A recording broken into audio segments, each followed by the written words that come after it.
Big up, guys. What's good? It's your boy. It's Mark, an MUFC fan. I've taken control of MUFC Realist TV tonight for a short stint, just about 25, 30 minutes, guys, maybe even shorter. Just wanted to bring to you some breaking updates and what's happening in the ethos tonight, as opposed to what was going on. I know you probably heard a lot of the news, but I want to bring a concise collection of all the information for you guys. I know it's late. But big up to all of you coming in. It's your boy, Mark, and MUFC fan. Smash the likes because you know it's MUFC Realist TV. Mick is out partying. Jarvis is having his birthday line. So you guys are stuck with me. I know that's not such a bad alternative. You know what I mean? So big up, guys. Smash the likes. Let's get into it. And let's keep it short because I know you guys are probably out hanging out yourselves or probably looking to get to bed because the England game is tomorrow. We will also discuss that really briefly as well. And big up to all of you coming in. Smash the likes, guys. Let's get into the show.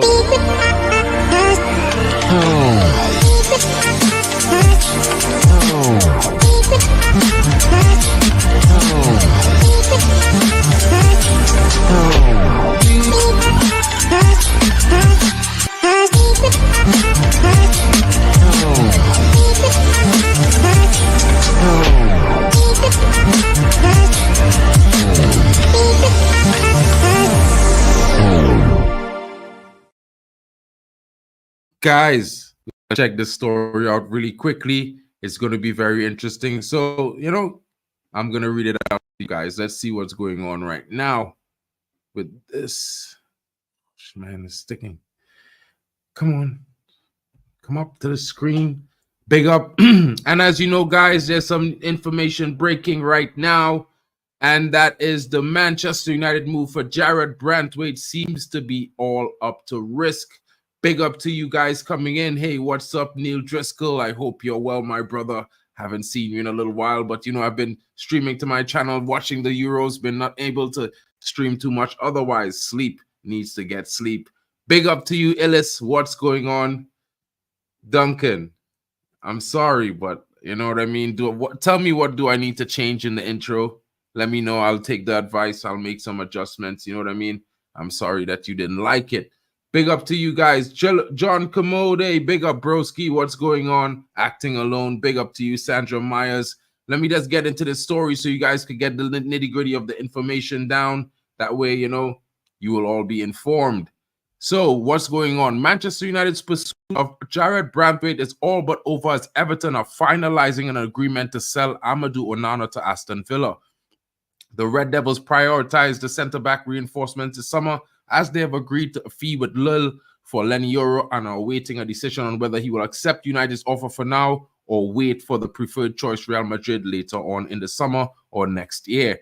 Erik ten Hag's side also reportedly close to sealing a deal for Bayern Munich defender Matthijs de Ligt, and I'm telling you guys, this is very close. We can get a here we go or all terms agreed, and the players flying in somewhere in the region of tomorrow or Monday morning. The first defender that United set their eyes on this summer, however, was Jarrad Brantwaite. But according to the ultra-reliable reporter from The Athletic, David Ornstein, Aston Villa's move for Amadou Onana, subject to completion, all but ends any chance of Everton selling the United target, Jarrad Brantwaite, this summer. Nonetheless, it is stated that Everton could still agree for the 22-year-old defender, but it requires a huge bid along the lines of what Harry Maguire, Wesley Fofana, or Josko Gvardiol were sold for. Otherwise, he will stay at Everton. Guys, it's really interesting. Aston Villa moved for Amadou Onana. They got everything almost ironed out. The deal is all but agreed. The process is in finalization, and I am hearing that medical is going to be booked for sometime Wednesday. So it might be very interesting. Maguire famously bought by United for £80 million.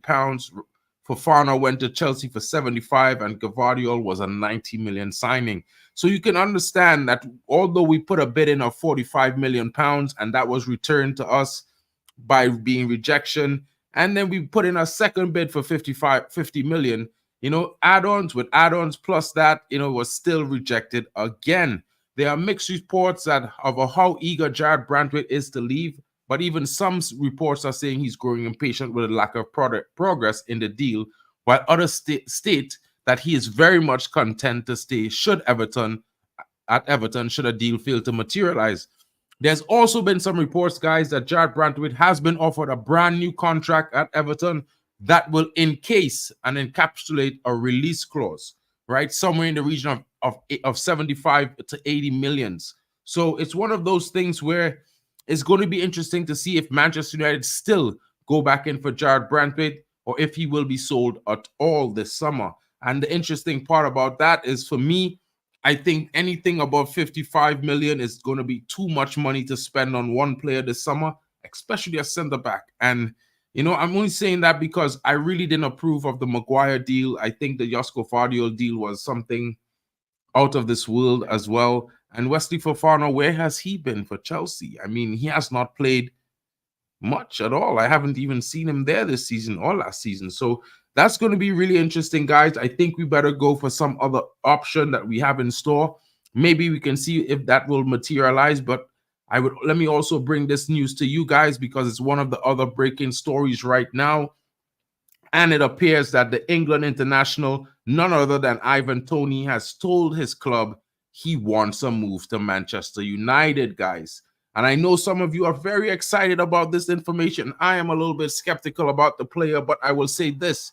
If this is true, then there's something really very, very good brewing at Manchester United behind the scenes that we as fans have not noticed as yet, guys. Because if all these players are suddenly willing and wanting to move to United, then there has to be something good in the background happening with the decisions that have been made previously. You know what I'm saying, guys? So let's keep it interesting. The music, but no worries, every miserable get.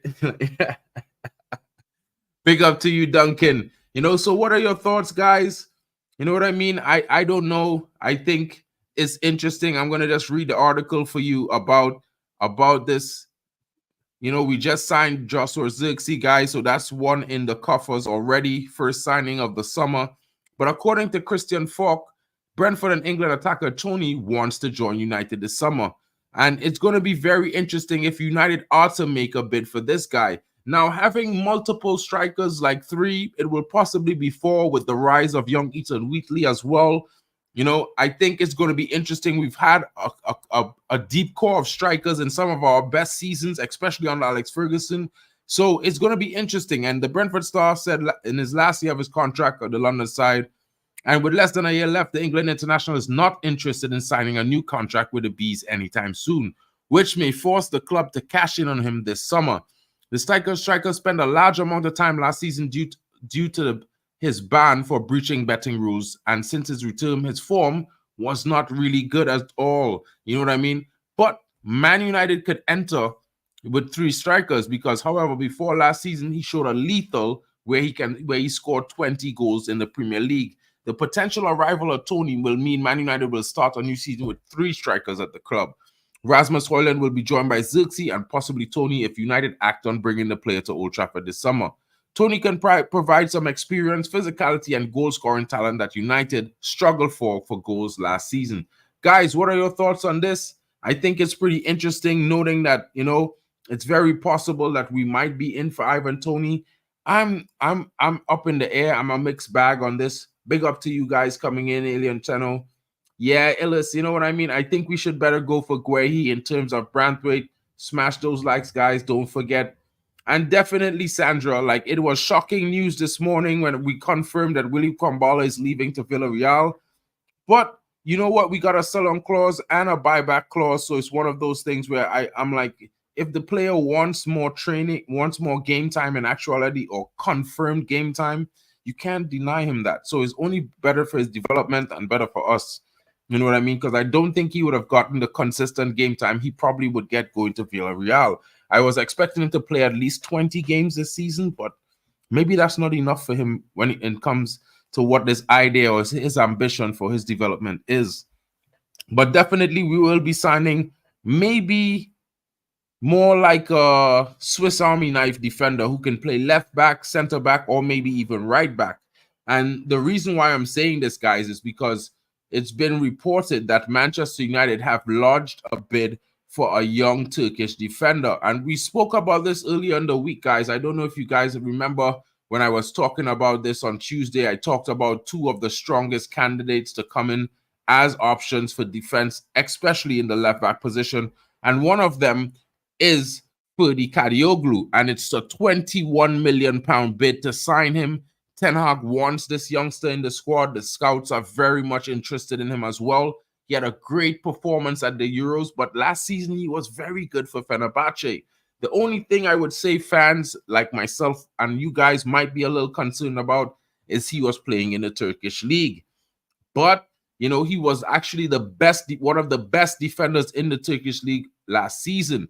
So it's going to be interesting to see if he can make the upgrade to Manchester United and the English Premier League. However, his profile seems to fit exactly what we would be looking for in a left back. He's very physical. He's very quick. He has good energy. He runs up and down. He can bomb forward. He puts crosses in. He gets assists. He can even score a goal. He has a very good striking ability of the ball. Very comfortable with it at his feet. And he's very successful in winning his ground duels. So it's one thing that might be interesting. I don't know what your thoughts are, guys, but let's bring this up to the table so you guys could let me know what you think. I'll just finish off the article. That way, you know, you get all the information. So let's say Ferdy Kadioglu, guys, he might be coming in. You know what I mean? Luke Shaw is not reliable currently. He's going to be coming back from injury. He's still working his way back in fitness, playing for England currently. And Terrell Malacia, as I've reported previously, he had a third surgery and is still suffering with some other mental issues, you know, probably a little bit depressed about not being able to be fit to honor his contract and the fans that have believed in him. You know what I'm saying, guys? And the Dutchman has yet to report for preseason training this summer. It has been claimed that there's no time frame for his return to the pitch. And that's, you know, thinking why we might be interested in getting a player imminently. I think Miguel Gutierrez is also a strong candidate. But like they said, the bid has been launched by United. This is official. And Ten Hag wants to bring him in. We know Ten Hag has been in conversation with all the players we have been tipped to sign this summer so far. So it's not something that we could say is not possible. It's something that's possibly going to be done. United have reportedly submitted this 21 million bid today, and Ten Hag, who wants him in the squad next season. However, Fenerbahce are considering holding out for 8 more million in the coffers. They want to get something like 29 million pounds. The difference could be adjusted with a player acting as a make-weight. Man United could negotiate a player plus cash deal for Kadioglu. Kadioglu made 51 appearances for Fenerbahce last season. He registered 3 goals and 5 assists, predominantly playing from the left-back position. And the Turkish ace completed 86% of his passes and won 60% of his duels. He also made an impressive 6.7 ball recoveries per outing. The graduate from NEC Nijman has been brilliant with all his all-round game and would be a perfect competitor for Luke Shaw. Right?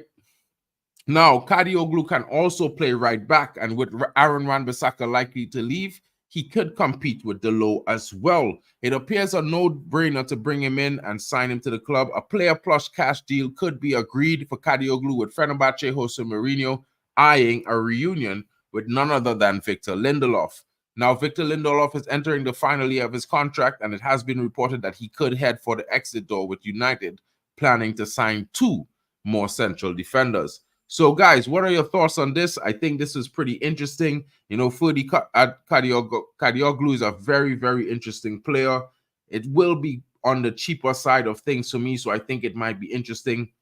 What are your thoughts? I see Tommy Boyle is coming in. 3 strikers that are 6'2", 6'3", and 6'4". That's a big front unit. I think it's worth it just because he's proven in the Prem. And if Razmataz or Zirkzee gets injured, and when Toney's on it, or he's superb. Big up to you, bro. And you know what I'm saying, guys? Like, I don't actually, think that we should not get Toney. My only questions would be, would he be wanting to be the main guy, or would he be willing to be to compete for the starting position and be a rotational striker? That's just the only questions that I would have, guys. Big up to you. Big up to you, Tommy Boyle. Let's see what Brendan is saying. Brendan is saying it will at least give Brian there somebody to talk to on the... Whoo! I thought it was late, bro. But, you always have them coming, my bro. No to Toney from me. We have enough injury woes at MU. Well, I could understand that. Big up to you, MUFC Charlie. What's good, broski? I hope you're well. Spain is your opinion. Well, I hats off to you on that. I'll keep that for in the discussion in a few minutes when we start talking about that game. It's going to be pretty interesting what England do and what Spain does. Danny B, he can also play midfield or wing. Yes, he can. Sure, for Illis. And as for me as well, he needs to leave. And I think it's going to be interesting. I would definitely swap Ferdy for with Lindelof and some cash. I think that's going to be very good.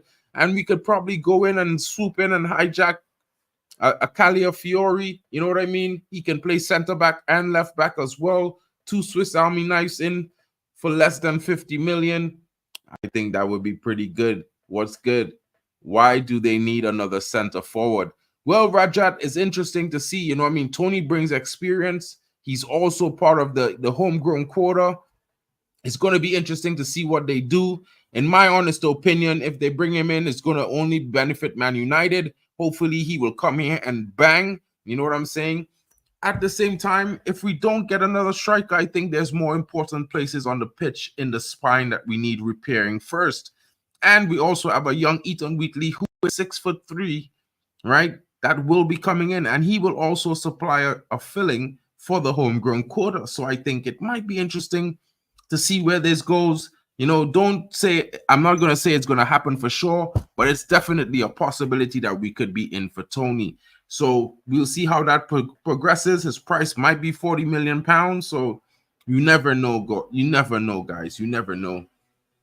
On you, as in when he put, yeah. I know what you meant, Tommy. I know what you meant, bro.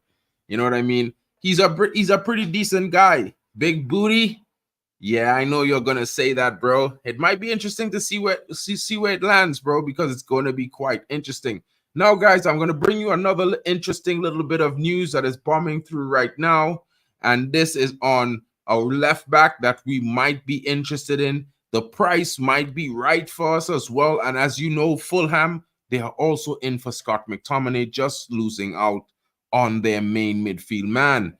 So it's going to be interesting. Let's see what it says, because this guy, for me, I'm not a huge fan of the US men team, but this guy is pretty good. And I'm talking about Antoine Robinson. Manchester United are eyeing this fullback, this Antoine Robinson. And, a cursory glance at the Manchester United team sheets from last season will show Erik ten Hag had to use many as 6 separate players in the left-back position. Luke Shaw missed 36 games in all compositions, while Tyrell Malacia ended up missing the whole season. With both the first and second choice fullbacks out, the manager had to turn to Diego Dallo, Aaron Wan-Bissaka, both right backs by trade, to cover the position during the business end of the season. Earlier in the campaign, centre-back Lindelof and defender Sofiane Amrabat were also forced to play that unfamiliar role, with Shaw expected to be given an extending break following the Euros, with no timeline provided by the club regarding Malacia's return as well. The Red Devils find themselves in a familiar position of having no specialist left back at their disposal. Now, the new season is fast approaching, guys. Our first preseason game is on Monday, and a left back is needed. Ineos are expected to remedy this problem with numerous fullbacks that have been linked, including Ben Chilwell and maybe even a shock return for Sergio Reguilon. Both options I am strongly against. But Give Me Sport has now added Fulham's shining star Anthony Robinson. And to this list, the Cottagers are hell-bent on not losing any further players after selling key midfielder João Palhinha to Bayern Munich last week. The American registered 6 assists in the Premier League last season among the top 5 for fullbacks, and was consistent presence in the Fulham team as the team from Craven Cottage finished a creditable 13th. He was named Fulham's Player of the Season. Marco da Silva does not want to lose the USA international, but United and fierce rival Chelsea are plotting a move for the former Wigan star, whose current market value stands at 25 million euros. That is very interesting, guys, because if you notice, all the players that we have been linked with in the left back position are within the region of 20 to 30 million euros or pounds. And it's one of those things where I've heard the reports that Ineos said they were going to do this, and this is what they were willing to spend. So it's within budget, guys. You know what I mean? And the Robinson interest seems to be concrete. Fulham are determined to hold on to the remainder of their standout performers instead of giving the temptation of cashing in ahead of the transfer window slamming shut.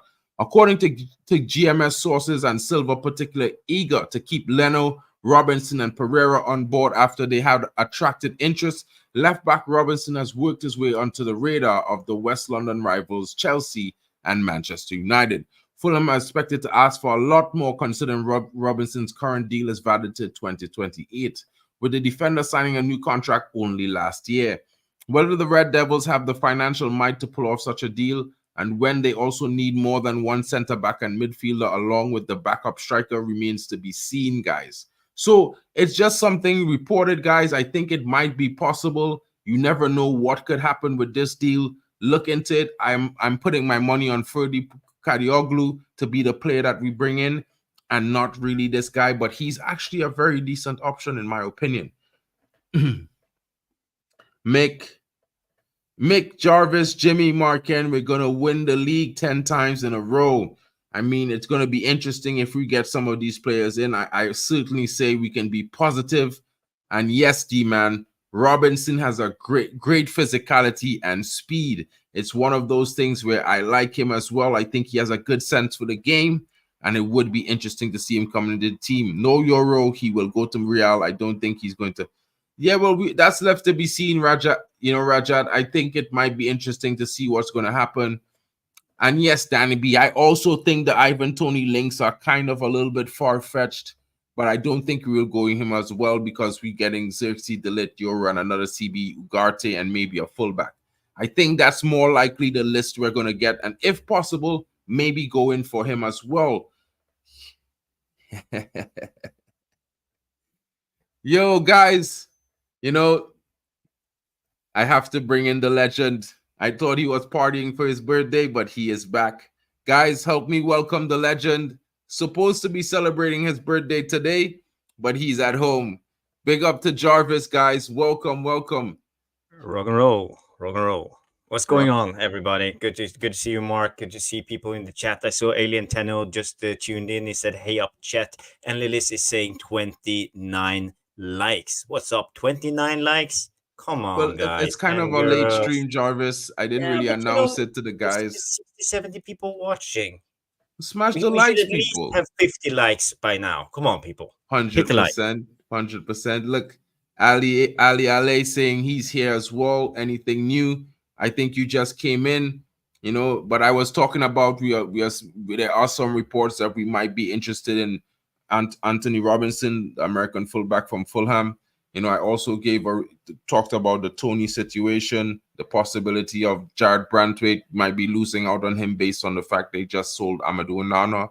You know, so those are the reports that I was just giving them a little bit of information on. And I was just about to move on to talk about the possible Xavi Simons loan and Eric Ten Hag lavishing praises on and stuff like that. Mark, not only a Xavi Simons loan, but a possible replacement for Bruno Fernandes. Well, I think that's more of a next summer replacement. I think Bruno probably will leave next summer, but I think he's going to have one more season. But that's not a bad thing, Jarvis. You know what I mean? I feel like the squad is going through a rebuild, like a true rebuild. And it's what we were asking for. And no player should be safe, in my opinion. As much as I like Bruno, you know I love Bruno. But if he's getting replaced, he's getting replaced. United needs to change. You know what I mean? Yeah, we can't come in second, seventh every year or eighth. We need to improve. We can't stop doing. We have to stop doing this. And what we want in 3 years' time is competing for the title and the Champions League. So, do you feel we are heading this way? G-Wolf, big up, G-Wolf, yo, Jarvis. A lot of good people in the house. So, how are you feeling Saturday night? Is everybody happy? Are we doing okay? I'm pretty sure. I think I'm in a good mood. I'm kind of in between excited and cautious right now because what I'm hearing is pretty amazing and what they're doing is looking good. You know what I mean? I'm just waiting for the window to end so I can have a final assessment and look at all the work that we've done. There are outgoings happening, incomings coming, And the interesting thing is how we're dealing with some of the young players. Like, I'm shocked to hear Willie Kwambala leaving. We talked about that earlier on today. But the good thing is that, we have the buyback clause, we have the sell-on clause as well. So it's like a double blind. We're going to be good either way. And the player wants more game time. So we're facilitating what these players want. We're giving them an opportunity to spread their wings. I think that's always going to be good. And we're getting a decent fee for once. Like the last time we probably sold a player, we got £1 million. This time we got almost 10 times that. Wasn't it 500K we got from Donny? 500. Well, Not the a Donny million. deal is interesting, Jarvis, because they're saying if he plays in the Champions League, we get €5 million. If Yeah, he but Donny plays never more than, plays, so we can just kiss that money goodbye. well, you never Donny know. is stuck on the bench It's forever. Spain. It's gonna be warm. Maybe he has a good few games, a run of games. He scores 2-3 goals. We get another 5 million if he scores a few goals. Mark, I mean, let's ask the VAR room, guys and okay. girls. Do you think Donny will play for Girona? Do you think he can play himself into that team? Did you ever see Girona play this season in the Yeah, Primera? I did. They are a good team. Okay. They are a very Really good team. Where is Donny gonna play? Well, I heard that they're selling a player. They sold this player to that they had on loan, Savio, right? Savio, They're yeah. gonna. So I heard that they're gonna sell another player in their midfield and a left back to Man United. So Well, they didn't sell him; they just returned him to the loan yeah. deal to the Well, Swiss team, and then they sold him to Manchester Man City. City. Those cheating But bastards. at the same time, it's going to be interesting. Maybe they push the number 10. He used to get out on the wing quite a few times as well and was pretty competent. So maybe they push him on the left and they put Donny in the 10. You never know. And I'm just hoping on good favor and good faith with Donny that he actually has a good season. To be honest, I'm putting good energy out there for him because he deserves it. I think he didn't really have a good go at Manchester United, and whether or not he did well at United or not, at least we need some peas. So I'm hoping that he performs well in that regard. So Well, he's been on loan in a couple of clubs. He went to Everton. He didn't get to play. He played under Ole. He played under Ragnick. He played under Ten Hag. He was on loan in where was it last time in the Bundesliga or something? yeah, he was at Did Eintracht he get Frankfurt. did he get 1 minute? Yeah, he Game got time? he played like about 4 or 5 games. Then he 4 or got 5 injured, games. and then he Yeah, couldn't but get back into the that's level. team. And everybody thinks that United let him down. I see here, Lenteno comes in. We got Peter, my good friend. He say United ruins Donny. Well, isn't it a player's responsibility to perform and stay in shape and be ready when you get the chance? Exactly. That the one thing I would say is that last season, the first season under Eric Ten Hag, if not for that season-ending injury, he might have had a good season for once. He did have a good game before, scored a goal, had an assist, and he was having a decent showing in the start of that match until he was taken out by Calvert-Lewin. So for me, it is what it is. Like it is I what think it is. last time I saw Donny had a good game was a friendly before the season. I would say 3 years ago. We played against Everton the last game before the season started, and he scored 2 goals. He played central midfielder with Matic. That's the last time, like 3 years ago. So well, it's not that much. Tommy agrees. I mean, it's just one of those things. Big up, guys. We hit 31K apparently, or just about to. Because I'm still seeing 30K subs on here. I'm not seeing the actual ticking number. But Stephanie is saying that we hit 31K, guys. Big up. Well, it calls for a celebration. Did you hear it? I heard it. It's working. And guys, big up to everyone. Thank you for smashing us through 31K. That's amazing. Yes, amazing. Big up, guys. Yeah. So, Jarvis, I wanted to bring this to the stage, right? So maybe we could add some things to talk about. I know you might have your own opinions. I know a lot of fans are probably saying to themselves, it's going to be the Orange Boys next season. But this is another guy that I think not just based off of last season's performance at Leipzig, but we wanted him before he went to Leipzig, from my knowledge. So, what are your thoughts on Xavi Simons? United are interested in a loan. The talks are so advanced that United have been pushing to add a probable buy obligation to buy into the contract. So, what are you thinking? Yeah, he looks good. I've just been seeing a little bit for Netherlands this Euros. It looks good, but it's a little bit on and off. I think he drifts away and gets invisible in games, and then he's back again. We are used to a player like Bruno in the 10 role, who's always on, always trying to create, always constantly doing something. And I think we will miss that if we let Bruno go and bring in Xavi Simons. But I think he's a brilliant player. You know, he looks good. He's technical. He knows what to do with the ball. His stats this season is quite good. I don't know if you have seen the FB ref. I can show it to you guys. Yeah, just that to would be cool. I haven't seen it. Percent Xavi Simons a little bit. Okay, so here you see his percentile compared to the attacking midfielders of the top 5 European leagues this last 365 days. So he's on the 91 percentile top assists, 0.36 assists each game. And he performs a little bit better than his expected assist. That's 89%, but 0.31. Shot creating action, so he's always creating for others, 96 percentile of the top 5 European leagues compared to all the attacking midfielders. And everything is decent. It's 70 to 80% when it comes to pass completion, pass attempts, as progressive passes, carries, successful take-ons. He can dribble, you know, and interception. Also, he's a good press player. He knows where to snap the ball, you know, and intercept the ball when possible. And actually, 67% on aerial ones. So he's quite good in the air, heading the ball. So his stats are actually pretty good. And he's young, so he can still develop. What we don't know is how he will perform in the Premier League, because that's a different level. Exactly. But you know, I would say 2 things about this. One, his godfather is right there in the chat, Jarvis. So you be careful, Alien Tenno. I know. No. Me and Peter, we are like this. Yeah. We had a long chat today about Xavi, and he's good. Yeah, he is good. And you know what I would say is, Jarvis, is that, you know, in terms of a lot of players' adjustment into the league, I think this situation at United has become kind of unique, sort of like the French connection it had at Arsenal that time, you remember?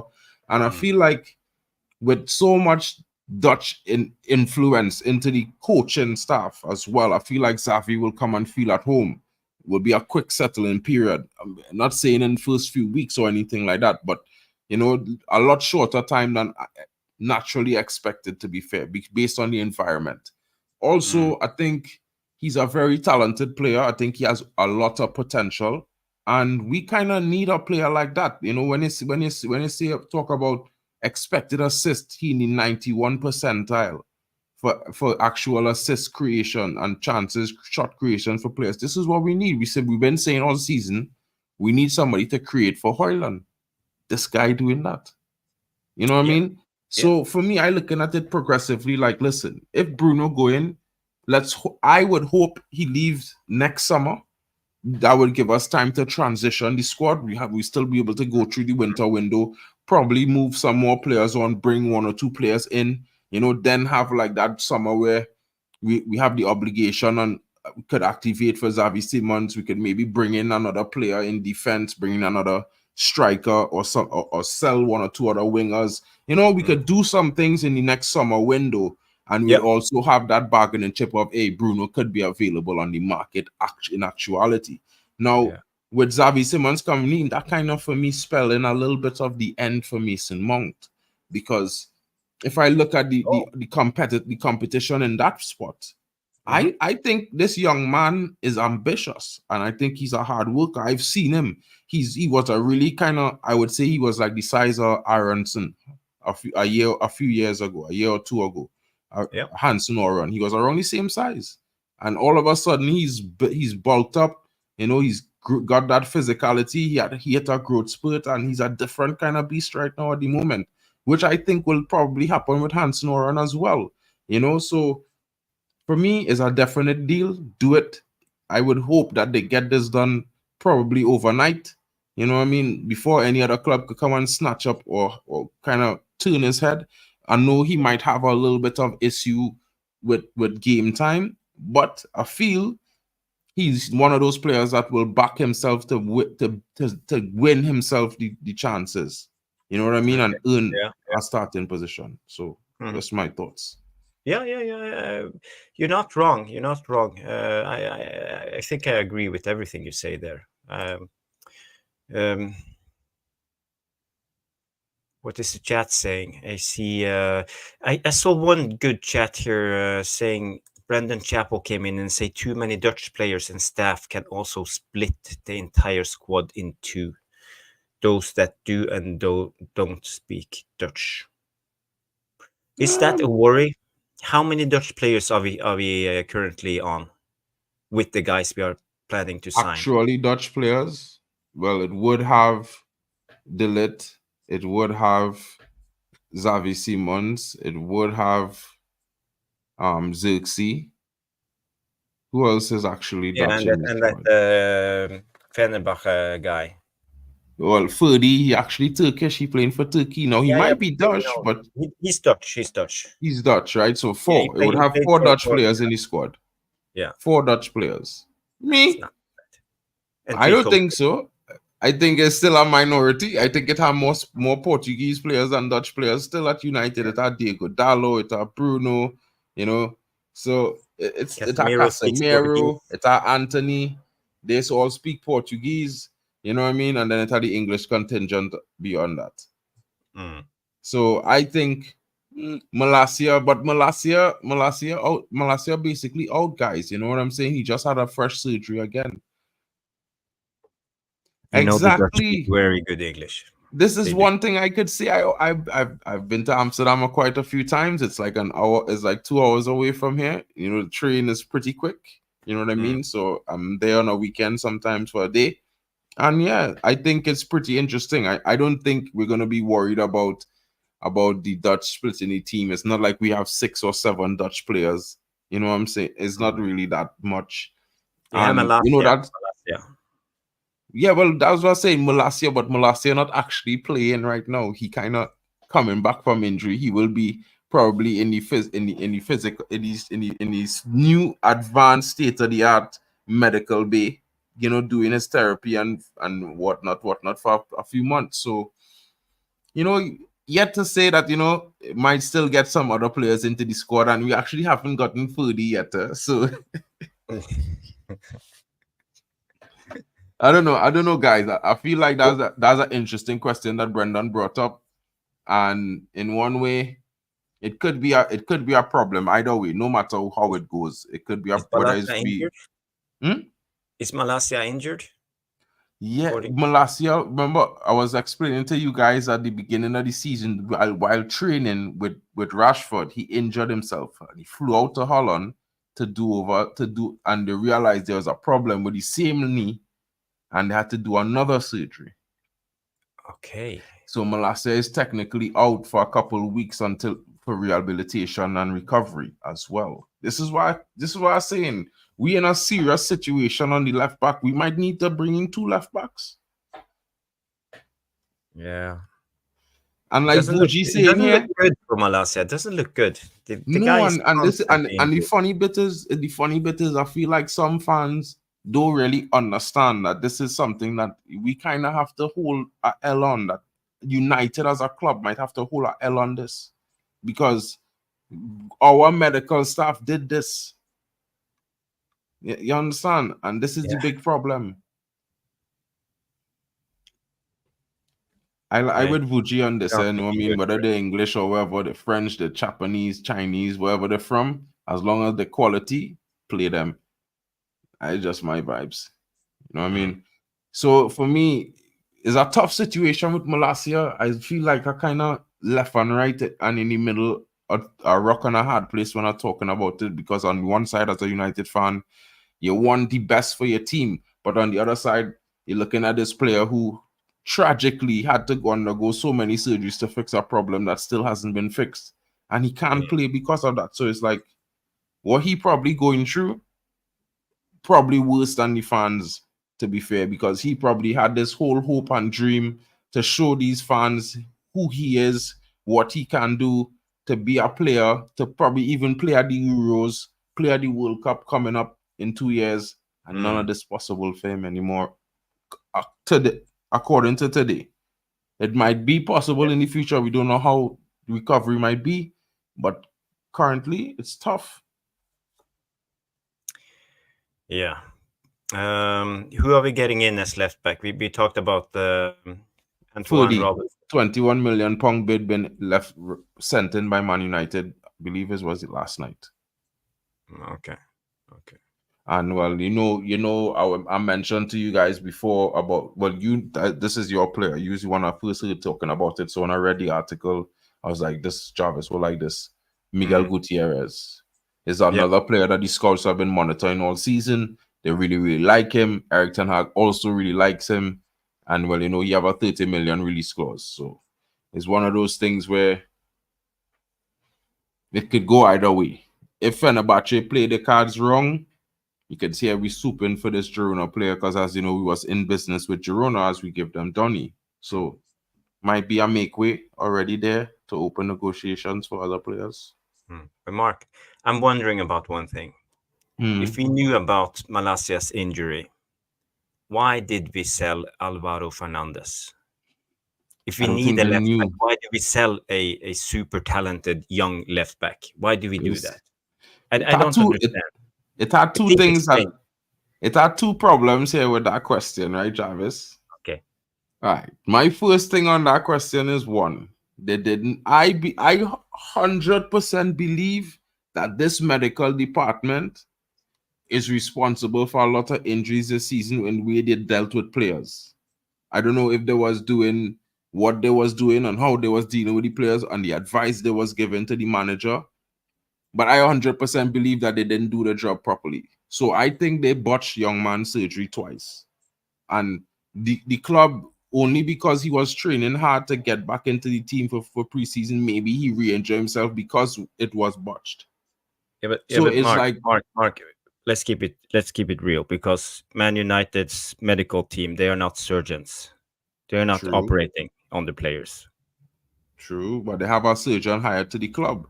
It will have a surgeon who is responsible for those things. United have their own special surgeon who operates on knees, ankles, toes, metatarsal. Yeah, they're supposed to. They're supposed to. All clubs. They have one surgeon, special surgeon. Or so the surgeon. Okay. All that thing changing, Jarvis, this summer. The whole medical department, every single part of the medical department, even equipment, out the door. But it sounds weird. For me, I think it's about specialists. You hire a specialist that's available at the moment at a hospital. Yeah. I normally I thought it was like that, Jarvis, but what I've heard recently is that clubs have they just like I said, they have a specialist knee doctor, knee surgeon, a specialist ankle surgeon. They have specialists, but they all will have them on a how is called the term when you have a lawyer, when you take a lawyer and you recruit them to be in your service, is have them take them on a period of time, right? So they have them there on payroll, and if any issues arise, okay, I understand. So that's the issue there. So for me, I feel like in one way we have to blame the predecessors mostly, because I feel like their decision makings is what influenced us selling Marc Curado, who Ten Hag didn't want to sell, Have to be Voiteno, bro. Have to be from The Simpsons. The doctor. But it had to be that, they really were just doing things trying to get a quick buck, because we sell Marc Curado, who was a very promising left back and right back option, right? And we loaned out Alvaro Fernandez when Ten Hag didn't want him out. He wanted him kept. But remember, he said in the press conference there were already deals and stuff that were done by the above his head that he could not change. So these are some things that we kind of have to say, you know what, mistakes that happened before this new structure, nothing probably we really could have done about it to save the day at the end of it. The damage was already done. So all we could do is damage control, stop that bleeding, and move forward. You know what I mean? And I think this is what we're doing right now. And it's real sad and it's kind of disappointing because we all know we wanted Alvaro to come back for Christmas. You know what I mean? Yeah. So it's weird. But a little bit more positive news. Our best friend started work today, which is pretty interesting. You know what I mean? This guy, we was waiting for him like just over 5 months. And now he is back. He's started work. He's here. It's going to be interesting to see what goes on. He made his introductory remarks with the making contact with the supporters trust. I saw that Yali posted it in the comments there. And guys, it's pretty interesting what Omar Barada has to say. You know, he sounds like a pretty open guy. You know, I can tell you for sure he's very meticulous. For years and years, he's been commenting on the situation at Manchester United on his LinkedIn as well as his Twitter page. So if you guys want to check, you can go to his Twitter page at Omar Barada and you can check it for yourself. Tweets from since 2010, 2015, all till now, to where he speaks about the issues at Manchester United and how for a club this size, these should not be the issues that we are having. And it's going to be interesting to see how he solved those problems, seeing that he had all these insights about them while looking on from the outside. Now that he's here, he made first contact with the Man United Supporters Trust, and he contacted them to let them know that he's now the CEO and he's taking up post, and he would like to meet with them to have a discussion on any suggestions that they think that would be helping to bring United forward into the new era. And, you know, it's going to be interesting to see what happens. It will. What are your thoughts on this, Jarvis? Did you read his letter? I haven't actually. I have read the letter, but I haven't memorized it, so I could read it here for the guys out loud. If you want to put it up on the screen, I would definitely read it for them, though. Yeah, I can just put it up here. I don't know if you guys can see it. I can try to enhance it a little bit. Zoom. Cool. I'll read it out for them, Jarvis, if you want. Yeah, he said, yeah, please. So this is from Omar Barada, and it's dear to the Man United Supporters Trust. As I start as Chief Executive Officer of Manchester United, I wanted to get in touch with you directly as a representative of our fans. It is my huge privilege to have been given this opportunity to lead this great club into the next chapter. Wherever you are in the world, people know Manchester United, the football, the history, and the success, and most of all, our fans. Taking the role of CEO at Manchester United is a huge responsibility. I can promise you that we will do everything we can to deliver titles, trophies, and the culture expected of this club across our men's, women's, and academies teams. This is very important that he said that. I also want you to know, seriously, I take fan engagement. Fans are the lifeblood of any club, and that is particularly true of Manchester United. I look forward to working with MUFC, the Fan Advisory Board, Fans Forum, and all fan groups to ensure their views and feedback are heard at the club. In terms of my immediate priorities, it will be focusing on the summer transfer window alongside joining our men's team on tour to the US. I will also be spending time with our women's team when they are back for preseason, and I will be getting to know all the colleagues across the club. I look forward to meeting with you to share more about my priorities and vision for Manchester United. And I'm keen to hear from you, your feedback, your ideas, and your questions. Feel free to reach out to me, Colette, or Rick if you have any further questions. Otherwise, I look forward to meeting you over the coming months. Kind regards, Omar Barada, Manchester United CEO. Yes. So I have one question directly when I read this. He say that Manchester United supporter, what does it stand for? Manchester United? Manchester United Supporters Trust. supporters. Do they represent us? They don't represent me. Well, no, I'm but not a he member. also addressed in his statement all the supporter clubs as well. And you are part of a supporter club, aren't you? The Scandinavian, yeah. Well, so he said that all the clubs could reach out to him in emails. He would like to meet with all the supporters clubs, every supporting entity. He clearly said.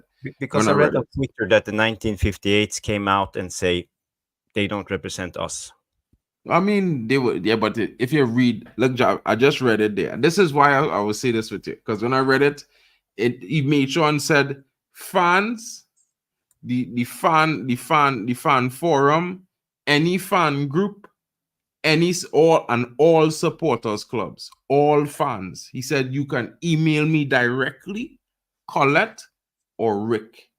So for me, that means everybody. It means down to me, who I from Trinidad and Tobago, and I just still finding out about supporters clubs and trying to join one in Germany right now. So for me, I look at it like this: any fan, email him, and see if you get a reply. Send your views in. You want to put it to the test? Do it. I feel this guy will reply. Don't be shocked. I will join Brendan's club. Brendan, I will join too, Brendan. Send me Because I'm not part info. of one I right will now, join. so you have 2 members already here. 2. So it's already 3 of us. Maybe I'm nitpicking, but if you read at the top here, it says, where is it? It says, huge privilege taking the role. Yeah, I wanted to get in touch with you directly as representatives of our fans. When he Right. speaks No, about it, there must. I right, wanted there to must, speak but to you okay. directly as Now must, representatives of our fans. but technically must is So, the so, largest so he's fan group, saying right, they are Jarvis? our representatives. Must is technically the largest fan group. But here's why I will argue for him. Okay. He said, listen, he said, I want you to know how seriously I take any fan engagement. Fans are the lifeblood of any club, and particularly through Manchester United. I look forward to work with Must, the fan advisory board, fans, forum, and all fan groups. All. Yeah. Okay. So when you see, make sure you add this in there. For me, I can't focus on just the Must, right? I'm focusing on this because It should I have feel been like he their include Manchester everybody. United fans. Well, he But, should have forget about it. nitpicking. I'm just Nitpicking at arguing the for damn arguing's must sake. part. Yeah. But you know what I mean? I would still say that any one of us, whether we aren't part of must, technically we all are Man United supporters, trust, because we all are Man United supporters, and who we all trust, Man United. So technically, we all are part of that supporters trust situation, whether we are fans from in different smaller groups, Scandinavia, Caribbean, Asia, Africa, wherever. And the man literally said all fans and all fan groups. Did he mention Player FC too? No. He not into Player FC. He don't have time with that. Pogba, FC Marseille, and No. they are not He didn't talk included. about no players there. He never say players email me. He said the fans. He don't have time for that. He said the fans are the lifeblood, most important thing, especially at Manchester United. Yeah. This man know what we are about, bro.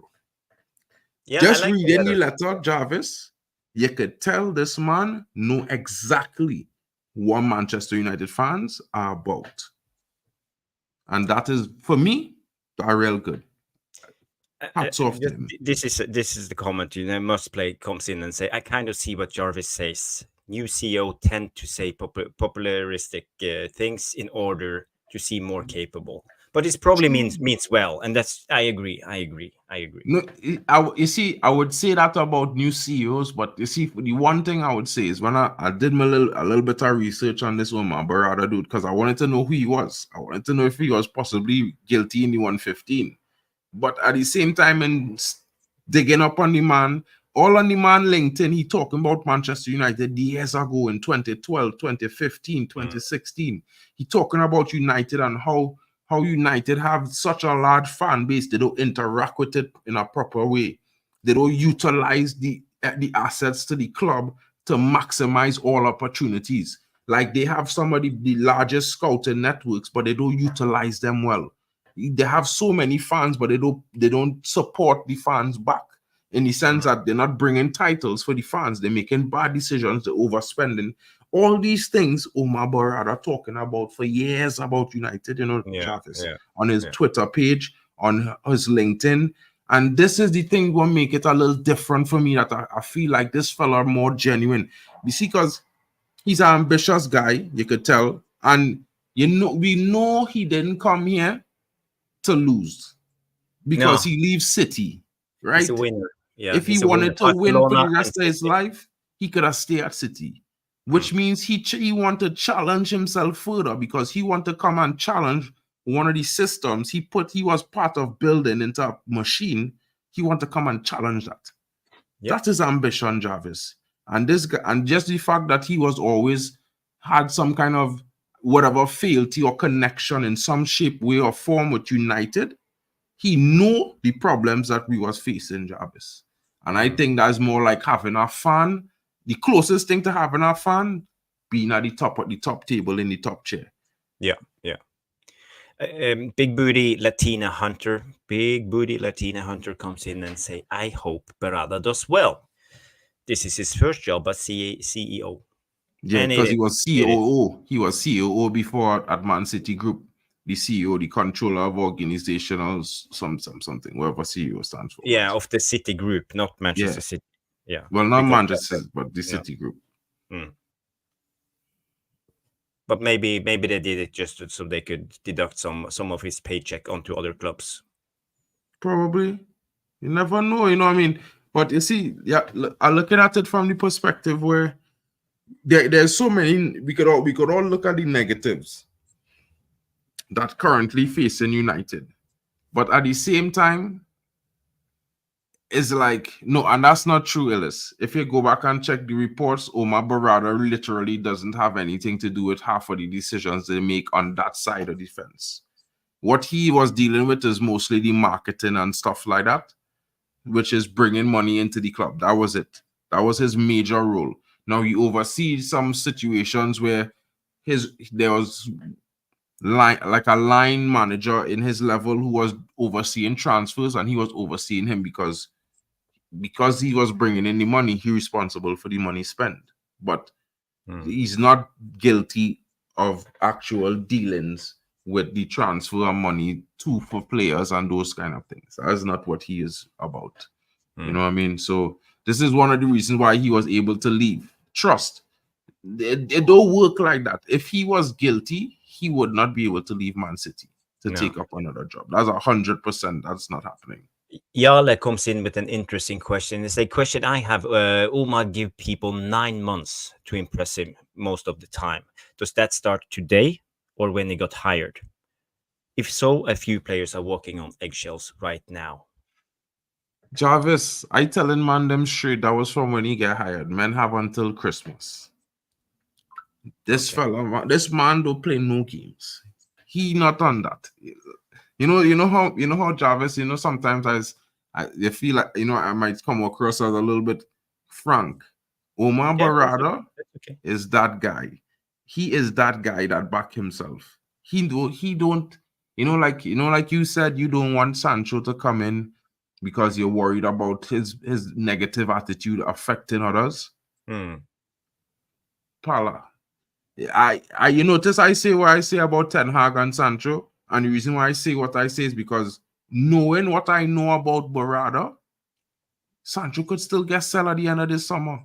He could be having a good time, and surprisingly, a deal pop up for Sancho, and you hear Sancho gone, and Sancho looking shell-shocked because even Ten Hag might be shell-shocked. Because Barada is a serious man. Barada is about winning on the pitch. He's not about, you see, the popularity thing is comes after for him.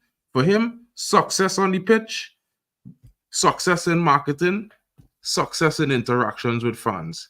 Priority, deliver titles, make the fans happy, they spend money, marketing is easy. That's how he does look at business. Yeah, and he wears a tailor-made suit. No, he wears a bunch of tailor-made suits, brother. not just one. We have like about We're 40 of them. serious. Serious. Serious men thing. You know what I mean? So But for me, Mark, do you think you say until Christmas? Do you think Sancho and Rashford can keep it together until Christmas? It's a long time for them to be consistent. no, Can they really get themselves together at that level? Jarvis, I'm not the guy to ask this question. I'm Mr. Positive about things, about United, But some of these players, I can't honestly say I believe that. And while you saying that they have to be consistent up till Christmas, I will still add. Do we think Sancho will be precise on time in every training until Christmas? That won't happen. He will relapse back to his PlayStation, Well, get to I sleep mean, 4 o'clock in the if morning, it do happen, and Jarvis, miss training. We if all it do know that. happen, Jarvis, we already know what the result gonna be. Yeah, let's hope Jadon so. Sancho to some club forthwith. Because if you listen, it's a certain men them will take. You know how we always talk about taking a loss. This squad of fellas in the structure right now. Mm. As much as I'm not fancying Dan Ashworth, he looked like a serious man. Yep. You know what I mean? He walk in one day and say, hey, certain man them, or they will be sold. There's no two ways. Time to go. Respect that. You know what I mean? Then it have Jason Wilcox. He's our next man. A lot of people say he tell Ten Hag, change this and change that. In my opinion, he sit down and talk to the players one-on-one and let them know, listen, I know you better than this. If you're not starting to perform, you will start walking out of the door. The end. Have a good day. Next player. You know what I mean? That's the conversations I think was going on. Because at the end of the day, as much as Ten Hag have his faults, these players have a fault because they had to execute it on the field. And it have a lot of serious men like Jean-Claude Blanc and the smiling assassin, the fine margins man with the glasses, who's look like that guy from Austin Powers in the Spy Who Shagged Me, Dr. Evil. That guy, he's the real man. That is the one man I like the most out of everybody there because he is the man that will smile in all of them fellas' faces and he will fire them in the morning. And that is what you need. We needed that kind of vibe at United, bro. It's either you're gonna come all or you don't come at all. Because from my understanding, United as a youth man growing up watching United all my life, was either you go hard or you go home. The end, simple. There's no halfway. But we as Man United fans are used to Fergie. He could be the good cop and the bad cop. He was strong. But now we have had managers standing alone against the full squad, against the leadership of the club, against everything. So it's been tougher for them. No backing. Now we have people we have good cops and we have bad cops. Assertive people who come in. You're out. The SWAT arrived, Jarvis. We have the SWAT team. The SWAT team came in and they said, no more Gotham City. You know what I mean? Let's get to Metropolis. So for me, I look at it from this perspective, right? It's okay to have the expectation of possible mistakes. We've been through 10 years of repeated mistakes. So I could understand fans who still wary about those things. But if you look at how we've been conducting ourselves under this new little part ownership, which we all probably didn't want, it's been surprisingly efficient and interesting. Like never before have we sat here talking about 5-6 players being negotiations with United, 5-6 players possibly terms agreed, 5-6 players probably waiting to walk through the door. And we still not in August yet. That's mad for me. I don't know about anybody else. That's mad for me. We have celebrities in the house. People, Peter, get ready to rumble, Mr. Alien Tenno. This is called the England win.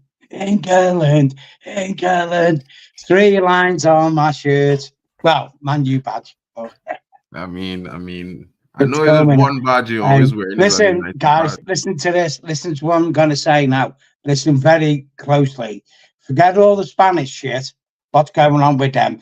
Obi Mainu is going to elevate himself into the stratosphere tomorrow because he's going to ball them bitches off that park. He's going to glide like Michael Jackson. They won't even see the motherfucking coming. You know, we're going to win. Anyway, you know, Tano, as a happy man, birthday, Jarvis, by the way. Yeah. Thanks, he's mate. 47 Thanks. this time, Tano, not 50. Yeah, Jarvis showed me his big car. I used to play with little ones, you know, the hot rods or whatever they were called. Yo, Tano, you know, as a neutral, right? This game for me is a huge game, but for me, as an old school football fan, in the sense that I feel like I have that old school vibe when how I watch football, it just seems like it's been written in the stars for the Three Lions. And that's the only way I could put it, because Spain, for me, has been the best team in the tournament, hands down. They've done the same thing to every single opposition they faced. They've outplayed them and outscored them. And I just have this funny feeling that England will win tomorrow. I don't know where I'm getting this from. And you know me, Jarvis, very weird. So, I mean, look, from obviously I'm English. From an Englishman's viewpoint, we got lucky in 1966, with that goal. That was a goal, probably wasn't a goal, Ever since then, we've paid the price for it. Maybe this is the time that Lady Luck goes, okay, English, you've paid enough dues, now it's your time. Because remember this, every European team, every world team has their slice of luck to win a tournament. England hasn't had it since that day. Remember that well. Remember when Thierry Henry done his little handball that fucked up the Irish in their qualifying game? They went on to win the tournament. People don't think about them things, do they? They don't look at them things, do they? And go blah, blah, blah. But it is what it is. Look, if we lose, we lose. At the end of the day, everyone's turned around and said to me, England have been so poor, how are you in the final? If we lose in the final, then from my viewpoint, it's like, well, you're telling me that we're poor. So what does that make your team, your national teams then? If England is poor, and let's be honest here, let's not make no bones, we played the whole tournament with 10 men because Harry Kane is that liability. Drop him like you pick up a potato. Buff. Get out, mate. Ollie Watkins or Ivan Toney tomorrow must start. Seriously, if you really want to win that cup tomorrow, Southgate, you got to drop England's top leading goal scorer and your captain because he's shit. Alien, that's the fact. I will tell you how to beat Spain tomorrow. It's very easy because we have the blueprint already. Go back, rewatch the FA Cup final with Man United against Manchester City. Manchester City will play the same way. Spain will play the same way as City. They will try to play with the 3-2-4-1 formation. It's about blocking the central area of the pitch. Don't let them have anything, and you have to trust your fullbacks to be good one against Nico Williams and the young 17-year-old wonder boy. Is that possible? Because they will be alone, but you have to block the central area because they will rotate and shift position all the time, and you have to be very compact. I'll tell you this tomorrow. If we drop Kane, put Ollie Watkins in there, say for example, maybe even drop Saka, put Cole Palmer. Cole Palmer, the best player in the Premier League last season. No brainer. We play them players and we play at a Premiership pace in that game tomorrow. We will blow the shit out of Spain away because they will not live with us. And we've got players on the bench. Once them players get tired, you can substitute them, put them on and keep the pressure on them. They can't live with that pace, Spain. They cannot live with it. Like Jarvis said there with Rodri. I'll tell you what, like, I hope Kobe Mainoo's got a pocket in his shorts tomorrow because Rodri's going to be in it. Yeah. It's like, did Man United sign Rodri? Oh, shit, I forgot I brought him in with me. 100%. I mean, if you look at the way, We're gonna do me, seriously. I think you drop Kane and you put Watkins up top, or you put Watkins on the left. You put Toney up front, Jude at the 10, and you put Palmer on the right. Yeah. Or you put Saka on the left and you put Palmer on the right. Because in my honest opinion, I think Phil Foden making the offense dysfunctional. Yeah. His need to play into the middle, throwing Jude Bellingham way completely off his natural game. Yeah. And it also causes Saka to be unable to cut in from the left, because all he could do now is hug that byline and look to cut back the pass. I know a lot of people say Saka one-dimensional, but playing with Foden where he's playing with Foden, he can't even make that cut back run and shoot that he's cutting at the top of the box where he's normally do at Arsenal, because Foden is holding up that position. Well, the thing is, Mark, Jarvis, through the tournament, Saka goes down the line. You know what he's going to do? A bang a ball across. There's no one there to cross to because Kane hasn't got the legs to get there. It's like, I'm sorry, Gareth Southgate, stop virtue signalling and fucking drop the dickhead who can't step up to the plate, which is Harry Kane, because the guy is shot. He's done. He moved to Germany and still lost. Figure it out. The guy's shot. He's done. Like, play the players that you need to win the game. That's what it's about tomorrow. Play the players that you need in there to win the game. Forget about who they are. Play the right people, and you will win the game.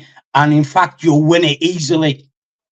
Because these Premiership, look at our bench, England's bench.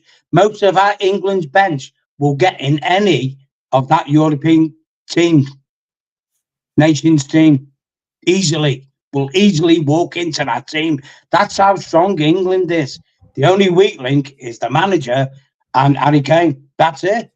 Take them out of the equation, we'll breeze it. Seriously, we'll breeze it. There's no problem. These guys are fearless. We've come back now 3 times in 3 games. That's called a winning team. It is. You go behind Jarvis 3 times in 3 games. For, tomorrow. This is the predicted lineup for tomorrow. Let's just go through it while you're here. Can you see it? Oh, it's a little bit too big. Yeah. So basically, I think they will start with Pickford, Walker, Stones, Guehi, with Saka and Luke Shaw on each side, Rice and Mainoo in the central areas, Foden, Bellingham in the 2 number 8s or number 10s, whatever you want to call it, and Kane as the number 9. Do you agree with this lineup, Peter? You know what, Morata wouldn't worry about.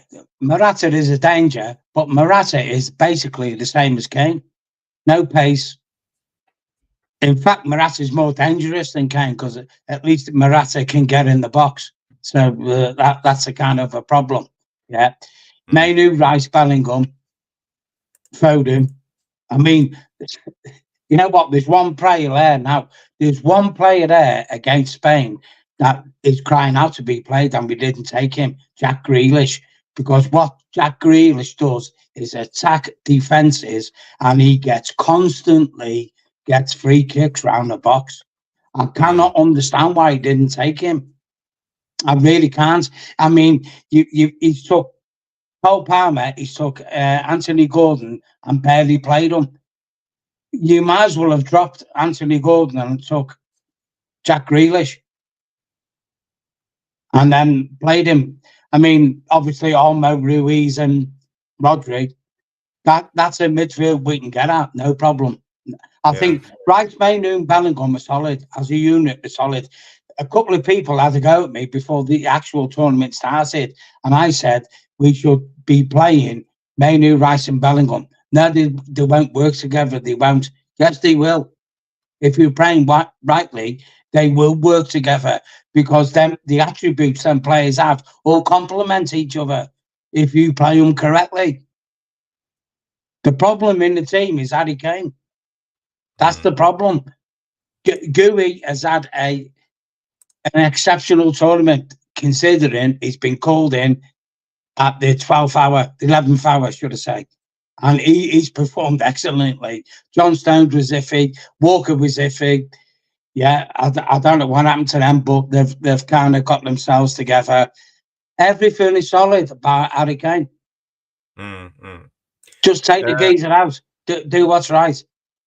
If Southgate listened to a poll now of English people saying who will you drop tomorrow, I'm guaranteeing you now, 100% it will be Harry Kane. Take him out the game. You're handicapping yourself playing this geezer. And Spain will be loving it if we play him, because it will make their life so much easier not having a pacey forward to worry about, because he's that far back at times. Yeah, Mainu's even further front in the field than him. How can that be with your main striker? How can one of your mid CDM holding players, Mainu, be further more forward in the pitch than your main striker? It's crazy. It is. It's absolutely crazy stuff. It is. Because the virtue signalling fucking bucktooth twat Southgate won't drop the main man. You know what? He could be your nemesis doing that, like virtue signalling that crap, like, because you're on the prefaces. Everyone's hated Southgate, even me. Yeah, here's the facts. Here's the facts now. I'll tell you the facts of Southgate. Yeah, lost the Euro final, in another Euro final, lost the World Cup final semis, and lost another couple of semis. He's the best England manager since Sir Ralph Ramsey. Put it that way. For how shit what people say what Gareth Southgate is, that's what he's done. He's now on the precipice of doing something great.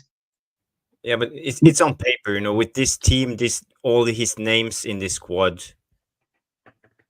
you know, they should be one of the favorites before the tournament and should be playing better football.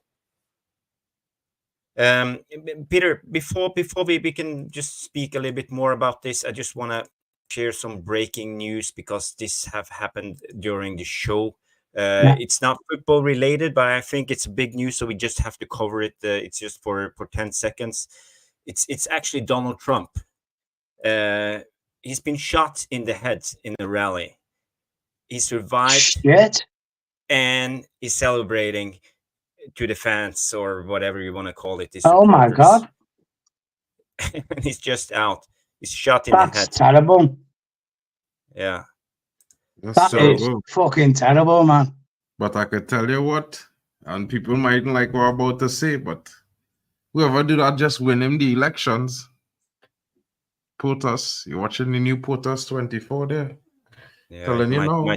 You know what, right? You know what, guys? I don't give a shit what people say. I would what you call right wing. I am. I don't give a fuck about this leftist snowflake shit, because they're the reason why this planet, our society, has gone down the shithole.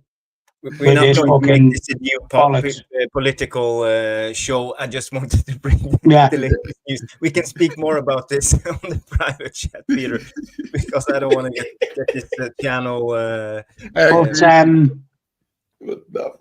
Shooting your political opponent in the head, whatever, terrible. You know, whether you're left, right, centre, whatever, green or whatever, that's not on. That's not democracy, is it? Yeah. So we'll leave it at that. We will leave it with that. Back to the game and the lineup. I'll just bring it up again. So you see, Spain will start with Laporte Lenormand. It's a new centre back. I think it's one. They have an injury on, or was it yellow card suspended? Was it Nacho who was suspended? I think. and Cucurella and Carvajal, Rodri, Ruiz, Nico Williams, Yamal, Lamine Yamal. He's been fantastic. How do you think Luke Shaw will do against Lamine Yamal? I think, look, Jarvis, Yamal scored a brilliant goal. You can't take that away from the lad, can you? He's only a young lad, but he's a young lad. He's not experienced. I'm looking at the Spain's left back at first. Cucurella is a loose cannon. He can be got at. Saka will pocket him with Williams. Saka and Walker against Cucurella and Williams is a no-brainer. That Saka and Walker is going to win. Carvajal is an experienced player. Yamal, inexperienced player. So you've got Shaw, experienced player. Gui, inexperienced, international level. So, like you said, that could be an interesting contest there. Yeah. So we're looking at, probably Jude Bellingham to fill that role. To come across and cover them. But then the problem is... critique of the team is Jude Bellingham too much on the left, not central in the area. And free this is it, this is what I'm saying, That's what I'm saying, because if Bellingham has to kind of, how can I put it, babysit Gui, for sure to be going forward more. So Bellingham's got to be aware of the ball behind. And, to be fair, Gui's played well, and you've got Rodri and Olmo there will take advantage of that. They will do. They will exploit that. So that is a bit of a problem for England. The only good thing about it is in midfield we've got legs there with Bellingham, Rice, and Mainu. So they're going to be them three going to be busy tomorrow. They are. They're going to be busy. They're going to do a lot of running to, plug gaps and stop runners and that. Yeah. But I'm going to be honest, Jarvis. I'm Mark. I'm going to be honest. When you look at the English team to the Spanish team, doesn't the English team stand out more? When you look at the players, quality-wise, not if you watch them play. The Spanish team. No, that's what I'm saying. But I'm saying if you look at it on paper, like a lot of people do, and they like to stat pad, the English team is better than Spain. The best player for Spain is Rodri. Yeah, on that's paper, it. That's it. The best player for Spain is Rodri. You go back to the Spain that won the Euros 8 years ago. Look at the players he had. This tournament. The wingers, they are great, and Dani Olmo, he's been fantastic. So they are in form, and they are cooking. I think if Stones and Gui and Walker are on the game, Morata won't get a sniff. That might come back to bite me, but I'm confident with that. I do, because I think Mainu is playing that well. Rice is playing that well. Bellingham has been a little bit in and out in his form, but I think he's got more in his locker. I just think we're going to be too good for him. We're not going to win by a huge margin. I can see 1-0, 2-1, England, maybe even a 3-2. But I think England will win. I just think we've got too much for them. Okay. We have. Do you think Southgate's game plan is to come out and win the game, or do you think he will just play safe? Jarvis, you know what he's going to do. He's going to be pragmatic, and what I mean, what he always does, copy and paste the same style. I mean, I suppose I can understand the way he's going to copy and paste his same style, because the onus, I think personally, the onus is on Spain to come and beat England. Because if Spain come in England, we've got the talent there to put them to bed. We have. We really have. So the Southgate will be like he's done all the tournaments. Don't rush it. Take your time. See how it goes. Maybe 0-0 half time. I mean, I can see that being that. I can see that being 0-0 half time. Maybe I'm wrong. I don't know, but I can see it. But I think both teams will be tentative against each other. At the end of the day, it's a final, guys. So you're not going to go gung-go, are you? So they're going to be tentative. They're going to put feelers out against each other.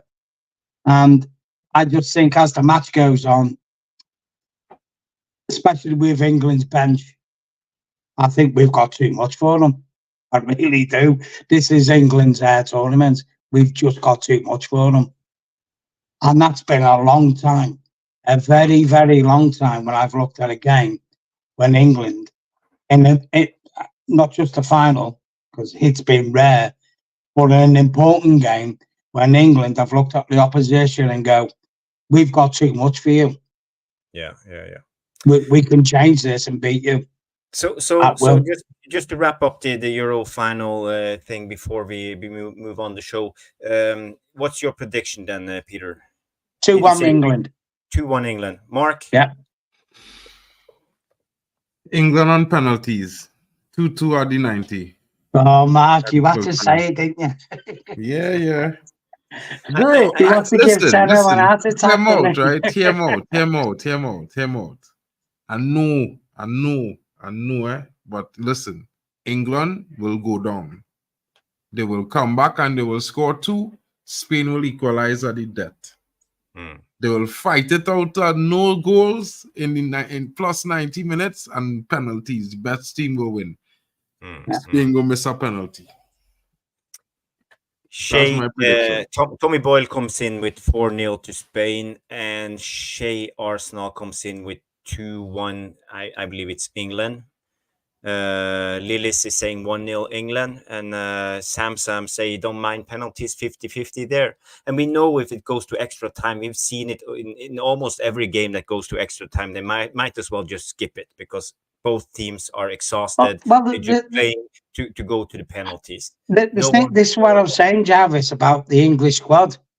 The longer the game goes on and the longer the parity is, you look at the players that England can put on. So let's say that formation, that starting 11, Gareth Southgate plays out till, say, 80 minutes. And it's safe for 0-0. Look at the players we can put on. Anthony Gordon, Bowen, Watkins, Toney, Cole Palmer. The Spain ain't got a chance. I'm telling you, they haven't got a chance. That power that England has will prevail. It will. Mark my words, it will. We're just too good for them. That's how confident I am. For once in England's history, we're just going to be too good for them. I don't feel your optimism, Peter, but of course I hope Kobe Mainoo wins the Euros.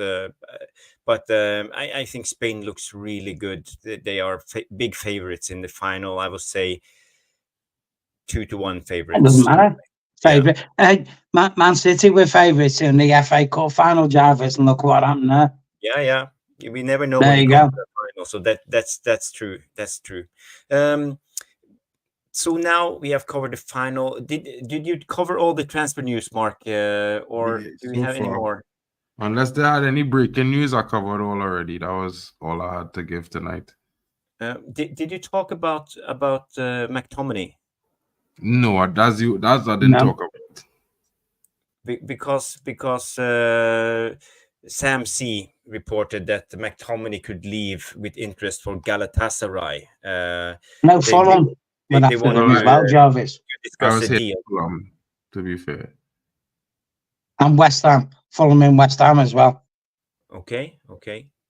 So, would you guys sell McTominay at the moment, or do you think we need... Yeah, I would, yeah. I mean, if we're looking at Anthony Johnson from Fulham, there's a deal to be done there with McTominay. Swap for swap, like. Yeah. We need a left back, and they need the midfielder. Kind of no-brainer.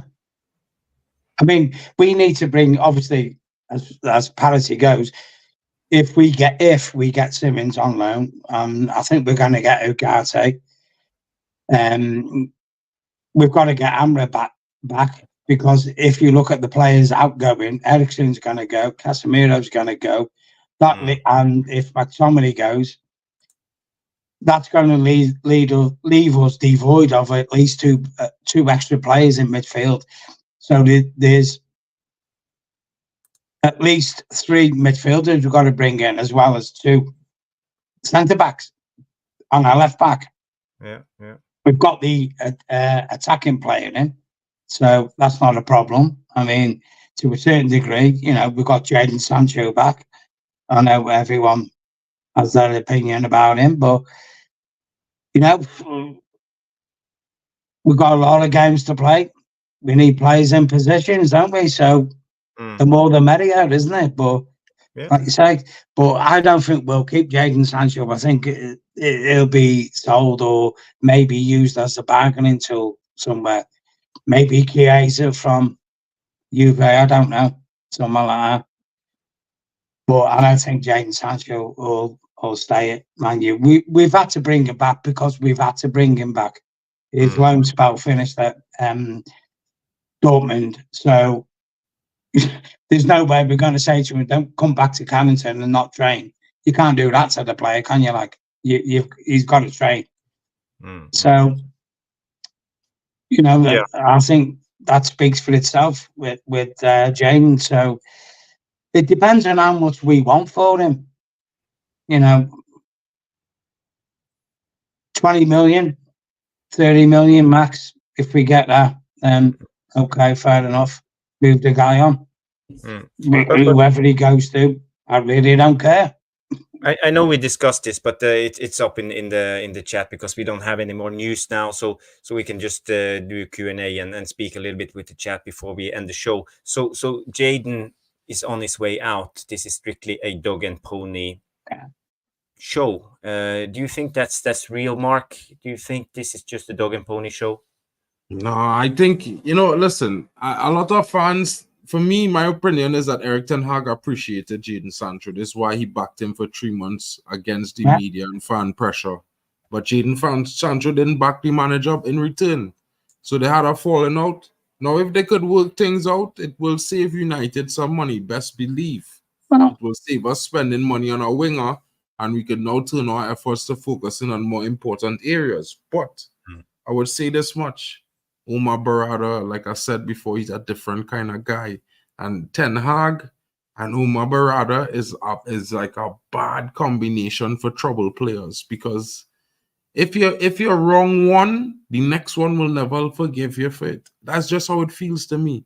So now Sancho have to be very good, perfect almost in the next 6 months, because he could be, if he doesn't go this summer, in January, he is gone for a value that we will accept. 100%. You know what, Mark Jarvis? I was reading an article. I can't remember who it was from, and they were saying with Willie Campuala getting sold, and obviously Matthias de Ligt coming in, and they were saying if we don't get Brantwaite, if Campuala plays well for the Yellow Submarine, Villarreal, and de Ligt epically fails, Erik ten Hag is going to get crucified for that decision, isn't he? No, he won't. It wasn't his decision to let Campuala go in the first place. I know what you're saying, Mark, but you know what the press will do, because there's no way Barada or whoever will take the blame for that. It's going to be Erik ten Hag. Is they making the decision, they would know. So it's not Erik. Barada start work today, So it's not Erik making these decisions. Erik don't have anything to do with players' exits. Now, the biggest thing for me with Campuala leaving is Campuala wants to go. Of course, he wants to play, I get that. And let me be honest, no fan here was sit down thinking Campuala was the starting centre-back next season. None of us was thinking that. We all was thinking he was drip-fed last season and he will be getting more minutes this season to show what he can do. We'd have a left-back, a centre-back would be there as the mainstay. So for me, is one of those things where, yes, I do agree with his ambition as a player, but in my honest opinion, as a fan, I think he could have a little bit patience with the project. Because just like you say, if de Ligt fail, which I don't think he would fail, I think it's going to be the furthest thing from that, I think he would have still gotten at least 20 to 30 games this season. For minimum, we're playing 55 games. Right? The thing is, Mark, look at it from this viewpoint. All things being equal, if Martinez is fit and de Ligt comes in, you would hypothesize that they're going to be our centre-back pairing. Yeah. Yoro's not going to come to that, like, is he? Into that regime. Listen, you can't think you about know what I'm it like saying? that, So then your backup centre-backs are going to be probably Maguire and Evans. It won't be Maguire and Evans, Tenno. Listen, Tenno, you're not hearing me. None of these players playing 50 games next season. None of them. Of course, yeah. Right? They're probably at max 25 games per player on average. Now, which means to have a whole lot of 25 plus games for another player to come in as a squad rotational player and get minutes. Now, it could be less. It could be a 5 to 10 game deficit there on either side, right? In my honest opinion. But I think if you look at the two leagues, because the Europa League is not a cup, it's a league. Yeah. They will have a lot of rotation in the squad. It must have it. These players won't be able to survive it. This is what I'm thinking, Mark. Yeah, if you let me get to it, this is what I'm thinking. Matthias de Ligt has come to play in the Premiership, not the Europa League. Let's see, the stayed at Bayern Munich, wouldn't he? Why is saying that? He not favored by Bayern Munich coach Thomas Tuchel. He wasn't favored by him. He probably not favored by the new coach that come in. Now I understand the references to him possibly not being as good as a centre back because he had issues last season. He had an issue in his last season at Juventus, but you know it's 50-50 with this guy. He could be great. He could flop. Whether he do it, it's still left to be seen. I mean, the thing is, guys, I mean, I was watching your show earlier, Mark, Jarvis, and the Europa League isn't a mug competition. You understand what I'm saying? Exactly. There's some seriously good teams in that competition that you could even be drawn against in your group phase.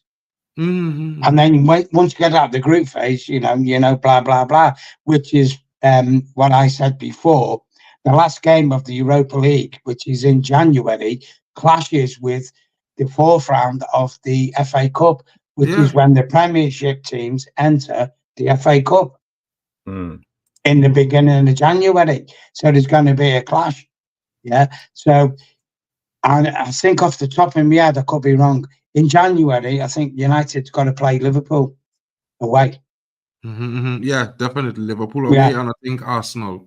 Yeah, so you're talking two dangerous Premiership games, could be vital Europa League game, and depending on who you draw in the FA Cup, you could be playing 4 vital games in back-to-back. Well, we're supposed to be glad that you need a big squad to combat that situation. It could go great for us. We could qualify in the Europa League before we get to that position. There again, we couldn't. You know what I mean? Like we did with the Champions League previously. We didn't even qualify at all, did we? So you've got to factor in that, you know, if this doesn't happen, if that doesn't happen, where are we going to be? You could have players getting injured. Martinez, what happens if Martinez gets injured? And people say he might get injured. Excuse me, 2 major injuries. Yeah, we will have injuries for sure. We will have constitutionally unsound main centre back already that you're going to rely on to be your centre back. Is this the problem? That's an iffy position to be in. You know, well, you see, this is why we're looking to bring in. We're looking to have 6 centre backs. If you look at the maths, 6 centre backs we was planning to have. This Willie Kwambala situation probably going to force our hand in the market to make sure and secure Euro, de Ligt, and probably grab another centre back as well. Because I don't think we was expecting to not have him. Now, this is his choice. And you see, another problem is you can't blame this on anybody that they currently have to blame this on the structure that was there before. No. Because it's these guys who allow these situations to reach the untenable levels. Like, they should have signed Kwambala to a contract last summer, to an extended contract. But the idiots involved, they weren't thinking about these things. You know, I was thinking about, let's sell Mark Jurado, let's loan Fernandez, let's loan Alvaro Fernandez and get some money into the pockets. You know what I mean? We need to get some money in quick. So they wasn't thinking about all these advanced situations. So we have to deal with the fact that, you know, it was messed up for us. Well, the thing is, Mark, on Monday, we're in Rosenborg, in Jarvis's territory, yeah, in Norway. Yeah, I've seen Reece Bennett, Will Fish, you know, a few of the... Have you seen Reece Bennett? Reece Bennett looking like that same guy that was supposed to be going to Everton to replace Brantwaite. Big. Reece Bennett looking like Brantwaite. Swim. He is. Yeah. So I'm thinking, you know what, Mark Jarvis said, obviously I don't think you're going to see a lot of the first team players playing in these friendlies.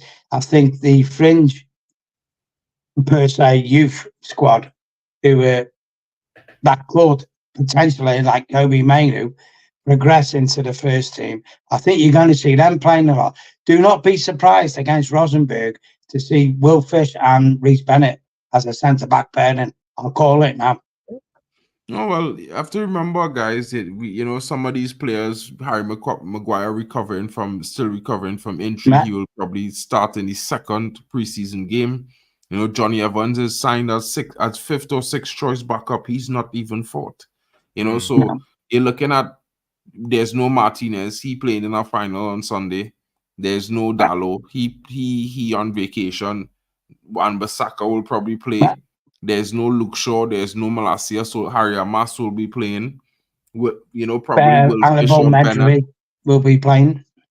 Medjbury, probably. I think Medjbury going to be going out the door very soon as well. You'll probably hear some news about that. But you're definitely going to see like the likes of Will Fish, Reece Bennett, you know, even the Jack Kingdon, you know, and King probably coming into that back line. Collier is definitely going to be featuring. You know, you probably will see the likes of Mason Mount. You know what, Mark? Rashford. It was interesting that Erik ten Hag insisted being at the signing of Collier's contract. Did you pick up on that? Yeah. It was interesting. I think he knows he's got a dynamite. Well, I know he's a dynamite midfielder, but I think Erik ten Hag knows that. Yeah, well, we've got a good CDM here. He's not ready. Like, don't get me wrong, chat. He's not ready, but I'll tell you what, like, he's a big lad already, Mark, isn't he? As a CDM, he's a big lad. Very nice lad. Erik ten Hag insisting being there when he signed it. That means he's looking at him. Yeah, but he been looking at him, you know, he been talking to him even at the final in the same kind of manner he was talking to Kobe in that last time when we won the Carabao Cup. You know, he was probably saying the same thing to Collier. Listen, Toby, next year is your turn to play in a final. You never know. So for me, I look at it like, I'm not panicking. You know, yeah, we might be losing Kwambala, but we have other youngsters there who were stalwarts, played with Kwambala last season before he was moved up. You know, we have other youngsters who could come in on the left wing, the right wing in attack. We have a 6'3", 18-year-old by the name of Ethan Wheatley that is looking like a hunk of a man right now in preseason. He put on a couple pounds since you last see him. He's very physically fit right now in this moment. So there's lots of interesting things that could be happening. We cannot predict the future, in all fairness. And as much as we will have concerns, one of these guys might be the answer to some of those concerns. Now, I'm not saying all of them, but they might have one or two standout performers over this Kobe Mainu proved it, didn't he? Exactly. So you got to give them the chance, haven't you? You got to give these lads a chance. You know, sometimes it amazes me that when you get a young lad, like at 8, 10 even, around there, you develop him through your youth system, and then you just sell him. You don't give him a chance. You go and buy a player instead. It's like, well, why are you developing these kids? Because obviously you've seen something in them. You know, that's why they're there. You're not, you know, keeping them at your club and bringing them through over, you know, 5, 10 years and going, well, okay, at the end of it, you know, good enough, bog off, and then go and pay 50 million for someone else who's probably 2 years younger. And it's like, well, why are you doing that? Like, why don't you release the kid earlier and say, look, you're not good enough? You understand what I'm saying? It's crazy. Anyway, Jarvis, on the 24th of July, Man United are playing my own team, Chester, at Diva Stadium. Cool. So I'll be going to that game. There for that. Do you have any relatives or friends playing for that team? No, I don't know. No.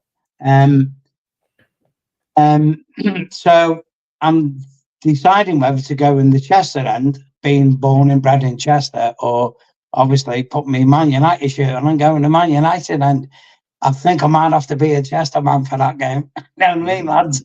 You can do one of those half and half scarves, half and half fans. But it's United's under 21 team, so probably Bennett, Fish, all them, Collier, Shea Lacey, all them, Ariel Mass, all them are going to be playing. Them type of players, they're going to be in that team. So it will be interesting. You know, I'm going to have a good look at them. Yeah, I mean, Chester are like 6-tier English football. So you know.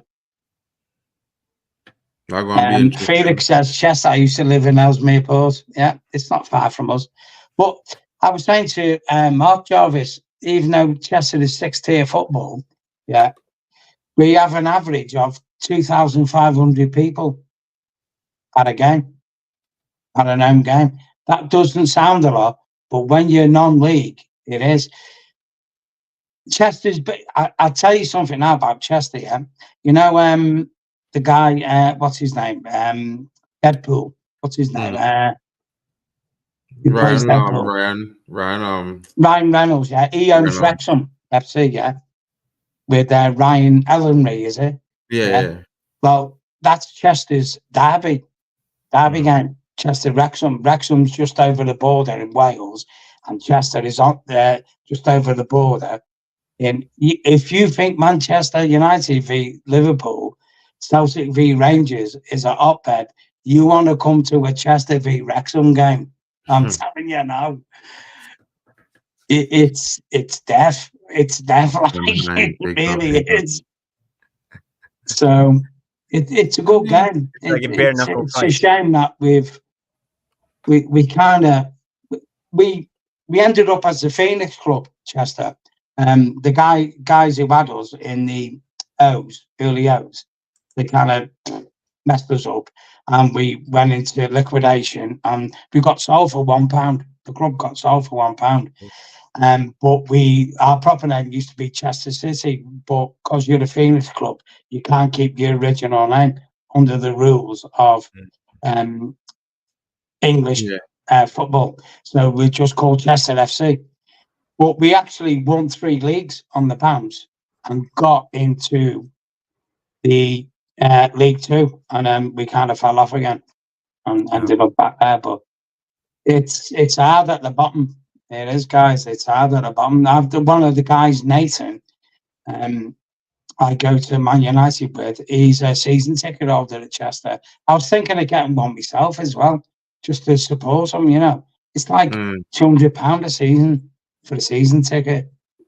I mean, it doesn't sound a lot, for some talent that could come in and bring them on the cheap. Tell them check clubs need the money, Mark. You know, it's you know, when we talk about the echelon clubs like our club, Man United, and all them, yeah, the bottom of the pyramid, even below them, yeah, they're struggling. Really. I know people who play for Chester, yeah, they're actually working in supermarkets and they're professional football players. Yeah, the same thing with Trinidadian football players in the professional league. I just saying they might just, might have 1 or 2 guys that actually have that kind of world-class talent that would come and do the same thing for Chester, knowing that they're in a bigger league now, in a sense they're in England. But I see G Wolf was asking about Danny Olmo. Yeah. We haven't made a bid for Danny Olmo. That one I could confirm is not true. I don't think we would be making a bid for Danny Olmo because it's 60 million euros. And the biggest part about that is that it has to be paid all up front by the 17th.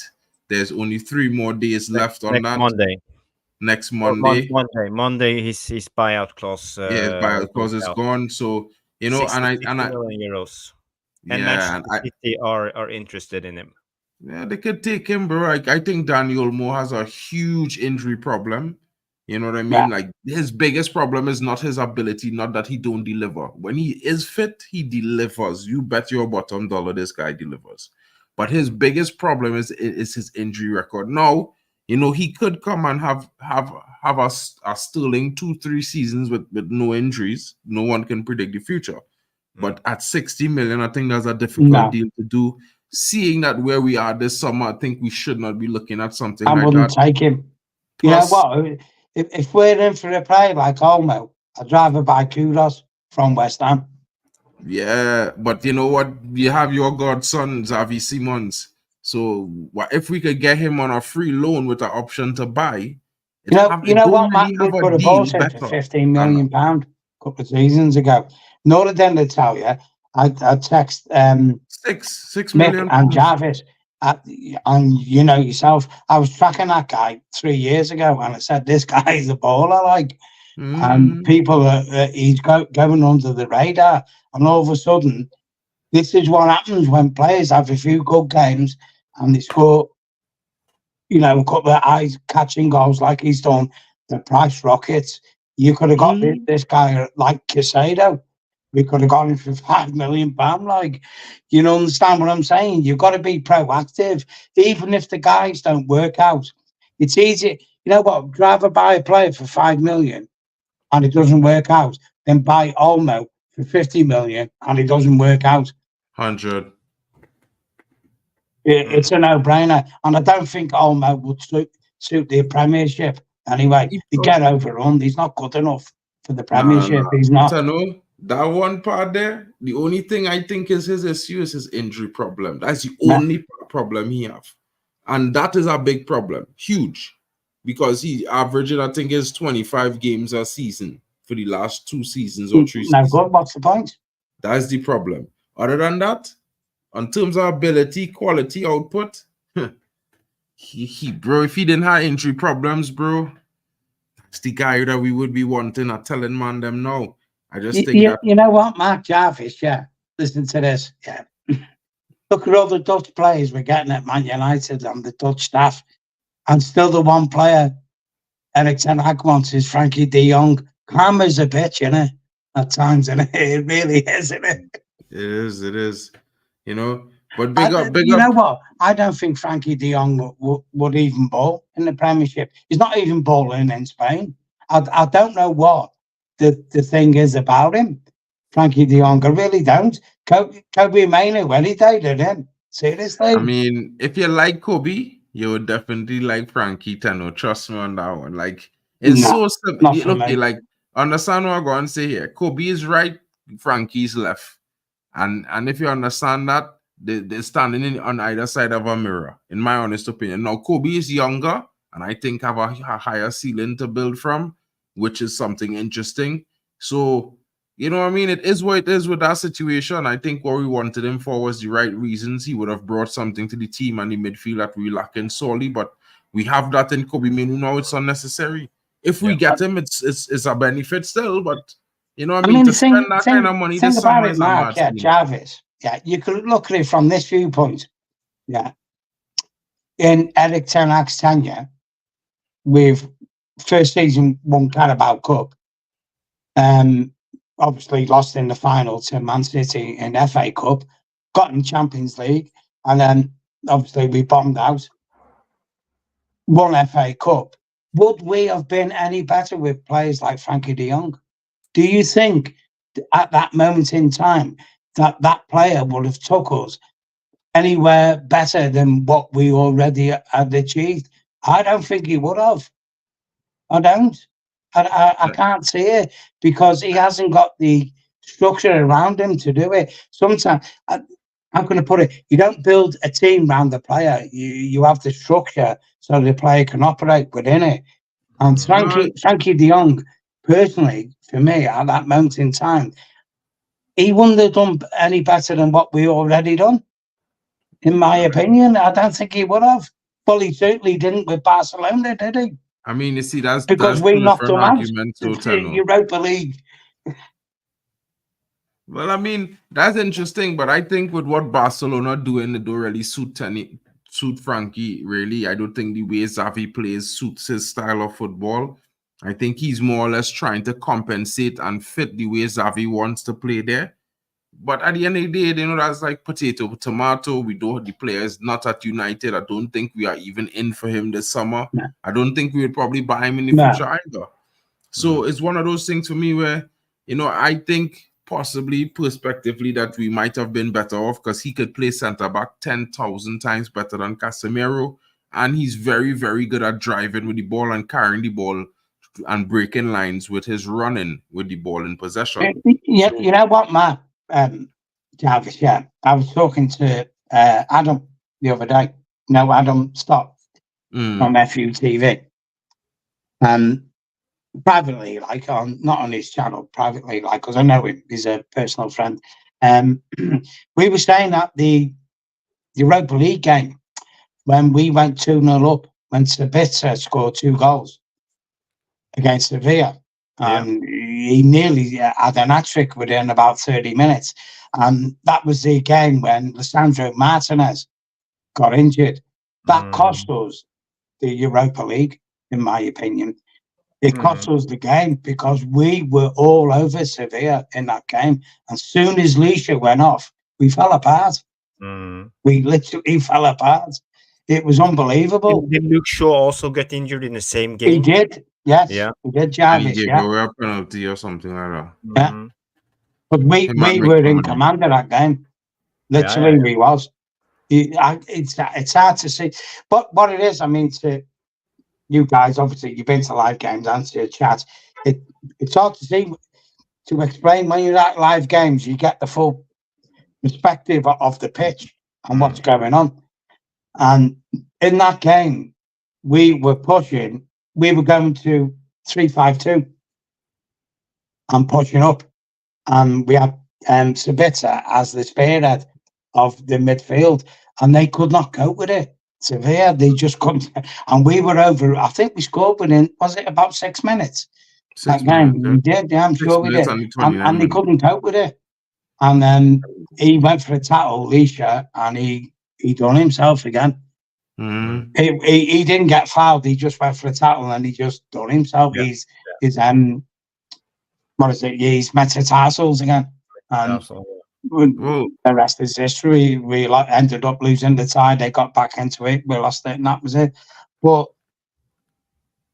you know, Eriksen, you've known my thoughts over last season with Eriksen. The times when he's been positive, we've won every game. You can't be positive with our bad we've won squad. Every game. You can't be positive with our weak squad, Tano. Because in no way, shape, or form, a coach. I get what you're saying, Mark. Yeah, but I mean, sometimes it's best to go down swinging, isn't it? Then, you know what I mean. If you're going to get big, go down swinging. You see, the thing is, the problem is with this squad is a little bit of a big up, Trevor. Big up, Trevor. It's one of those things that Irish bastard, Trevor. How you doing, Trev? You know what I mean? It's just one of those things for me to know that, you know, we could criticize a lot for Erik ten Hag doing. I feel like he was reacting a lot to what he had available. You know, a lot of us will be hip and think, you know, bringing a youngster, bringing this player. But if we get dropped up we get dropped up anyhow, it's gonna be like, you know, damned if you do, damned if you don't. I think sometimes circumstances are just what they are. And guys, sorry, but you know, I have to go. I have to catch a train in the morning. So, you know what I mean? Sorry to cut you, Tano. Jarvis, I know you probably have some extra stuff you wanted to bring to the guys, Scorsese moments, but I certainly have to go because I have an early morning in the morning. Mark, maybe we're on midday now. During the stream, guys, you know, Tano are doing the coverage for the game tomorrow. So if you want to come in, you know, the link always there. You're always welcome, buddy. Jarvis, if you I'll be on the piss tomorrow, Mark. You know where I'm going to be, don't you? Yeah, I don't know you're going to be out, but don't forget to promise to send me some video clips. So remember, I will do, celebratory clips or goals and stuff so I could drop them in on stream. Big up to all you guys coming in. Lucky Singh, Illis United, you know, 100% Wizard. Big up, broski. I hope you're good. Trevor Wade, welcome to the stream, bro. Big up to you, Mental Ball Game. No, you probably just woke up. I'm up later than you, man. Big up to you, Must Play. Lucky Singh. Lucky Singh, you know what going to happen this season. We going to get things. They will fix the roof. No more spouts and streams. Only football and good screams. You know what I'm saying? It's going to be the theater of dreams once again this season. Trust me, guys. We've got a good little season going on. The only good thing about the Euros is at least Dortmund's roof leaks more than Old Trafford's. 100%. You know, it's not the first time I've seen that leak myself. Big up to you, G Wolf. Big up my bro, Flex Felix. Big up to you. I hope you have a great night, guys. And for all of those who have been here, you know, Sarah Myers, big up to all of you for coming in. Craig, big up the Unicorn. You know what's good. Tommy Boyle, Sam, you know what I mean? Hope you guys have a great evening. Sandra Ramuta, big up. I didn't even see your chat earlier in the comments. You know, big up Brewski. But tomorrow we will be covering the game live. You can catch it probably on my channel, Mark and MUFC Fan. I'm not sure if these guys are going to be co-streaming it, but if they are, they won't. Well, you can come to my channel, guys, or if you want, you can go to Football Power Hour. We'll be streaming the Can we English just say game this live. quick, Matt, before you go? Trevor Way will be wearing his England budgie smugglers tomorrow. Come on. Big up, guys. Big up to you, Neil Driscoll. Big booty Latina hunter, Neil Driscoll. Big up to Nero. Big booty Latina hunter. Big up to you, Shea Arsenal. I know you celebrated your birthday the same time as Jarvis. Big up to you as well. Hope you guys have a great evening. And you know what? I think England is going to win somehow, shape, or form. But I do think Spain is the better team. So don't crucify me. I'm a neutral on this one time. Guys, have a good night. Thank you for joining us. It's been a pleasure to bring this. Peter came in and dropped some knowledge. Jarvis is always here with the greatest tactical information that you can get. And you know me, I'm just talking about the news and some of my opinions. But we thank you guys for joining us. It was our pleasure to have you guys here with us, keeping us company for this 2-hour-long stream. Big up to all of you guys. Be safe. Have a good night. We roll tomorrow. And we will be seeing you guys later. Big up, guys. Big up. Big up.